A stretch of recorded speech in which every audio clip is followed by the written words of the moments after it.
പൊന്നുഗുരുവായൂരപ്പൻ്റെ തിരുനടയിൽ അങ്ങടെത്തുമ്പോൾ മനസ്സ് വല്ലാതെ ആർദ്രവും. ഗുരുവായൂരപ്പനെ കാണാനുള്ള കൊതി കൂടും. അരച്ച ചന്ദനത്തിൻ്റെയും തുളസിമാലയുടെയും ഗന്ധം കുളിർക്കാറ്റിലൂടെ നമ്മളെ വാരി പുണരും. ഗുരുവായൂരപ്പൻ്റെ തിലകക്കുറി ഇങ്ങനെ അകലെന്ന് കാണാൻ പറ്റും.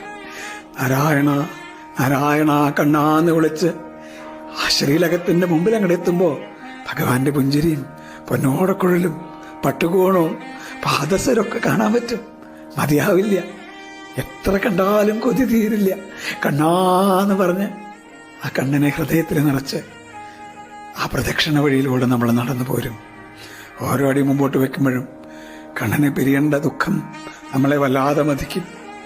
അവസാനം മഞ്ജുളാലിൻ്റെ അടുത്തെത്തുമ്പോൾ പൊട്ടിക്കരഞ്ഞുകൊണ്ട് നമ്മൾ കണ്ണനോട് ചോദിക്കും, ഇനി എന്നാ കണ്ണാ കാണുക, ഇനി എന്നാ എനിക്ക് എൻ്റെ ഗുരുവായൂരപ്പനെ കാണാൻ പറ്റുക? അപ്പം നമ്മുടെ ഹൃദയത്തിലിരുന്ന് കണ്ണൻ പറയും, നമ്മൾ പിരിയണില്ലല്ലോ, ഞാൻ കൂടെ ഇല്ലേ എന്ന്. എന്നും കണ്ണൻ നമ്മുടെ ഹൃദയത്തിൽ കൂട്ടായിട്ടിരിക്കാൻ ഭഗവാൻ തന്നെ അനുഗ്രഹിക്കട്ടെ. കൃഷ്ണ ഗുരുവായൂരപ്പ.